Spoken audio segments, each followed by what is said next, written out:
Let's pick up where we left off on the Defender. We have the helping hand of the TL10 with a set of forks. Grab it onto the frame of the machine. As an extra safety measure, we also have a set of tires laying here as well. Also, we're not getting under the machine. That's a no-no. We're just kind of working from the fender well. Now, we came here to change the CV axle. CV axle was shot. Like, okay, yeah, we'll do a new one. Tore it all apart. And the more we got into this, the more I realized this steering rack is absolutely junk. So we have ourselves a new steering rack now to put in there. This project has just been one thing after another. I can't bring myself to just leave it the way it is. We got to fix this thing right since we're already here. I should be able to just spin this off of here because I loosened our jam nut. Head to the other side of here and at least pull these lug nuts off here. For this side, we should be able to just take this cotter pin out of here and pull our tie rod out of the steering knuckle. Just like that. Break that jam nut free that I have my wrench on right there. We got a wrench on the tie rod, and then we'll go opposite directions. Set our tools aside. And now we should be able to unthread our tie rod. While I'm unthreading this, just kind of looking at what's next. That steering shaft with the bolt coming through there, that's going to be the next one. Hopefully that rusty metal doesn't signify a fight coming up. After a good bit of fighting there, well, actually, I can't claim my prize yet here. Seems like my prize is still stuck in here somehow. Well, there it is. As always, we're going to do our little new to old comparison. Make sure our bolt holes are all the same. And it looks like everything's good. I'm assuming that this thing comes lined up straight, and that's with this marker across the shaft and the cases. So I'm not going to touch any of that. We're going to throw it on the machine. And inevitably, I'm assuming we will have to align this. And I haven't done that yet on a side-by-side, so I guess we'll figure it out how to get those wheels straight on both sides. To celebrate the victory of getting that out, I think we're going to have a little BB&J action. Just for a change of pace, let's go to the back here and slip on this clamp. Maybe try and get the old one out first. I'm actually amazed that came out. I was betting money that thing was going to break. Try and pry this guy out of here somehow, some way. So here's probably why the last guy didn't put a new clamp on. CanAm has it welded on the top there. Ripping and tearing and cutting there. And we got the clamp.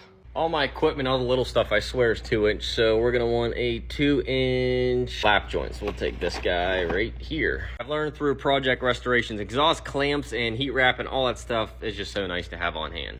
All lap joint means is one side is raised higher than the other. To fit this style here, when you have one side slipping over the other side, you can see right about there, it comes out and over. These clamps I like a lot. They seal really nice. You know what? I don't even know what size this is because that's fully tight and I can still spin it around a little bit. I question if this is some weird size, like 1 3/4 inches or something like that. I'm not sure. It's weird. So I just ran a butt style clamp here, which is one size the whole way, and I really reefed it down and ended up snugging up nice. All right, back on track here. Let's clean up our face a little bit and then stick our new steering rack in there, which now that we feel good about our fitment, we're going to go ahead and do that. With our rack all tidied up in there, we'll toss on our tie rods, and fortunately this still has a good bit anti-seize in there, so we'll get this started. I'm going to thread it pretty much wasn't where it was before, which is almost to the end, and then we'll check everything out. With our tie rod put on there, last little thing is that bolt comes out, and we're going to toss our 2-inch lift on this side. Toss our spacer onto there, lug nuts. Back to this side, I say the next step is let's toss in our CV axle. I think it's a good time to do it. It'll click in and I think we're in there.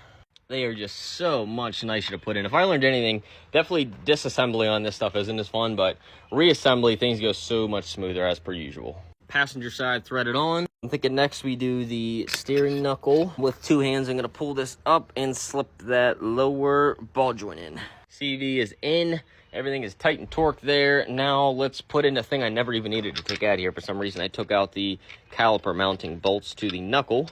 Next up we'll grab our bracket lift. Again, we're just throwing this on. That basically pushes, how's this thing go? Like so. Mounting holes that used to be here are now up here, which pushes everything down, which gives us a little lift. Something just is not happy here. This side's all good.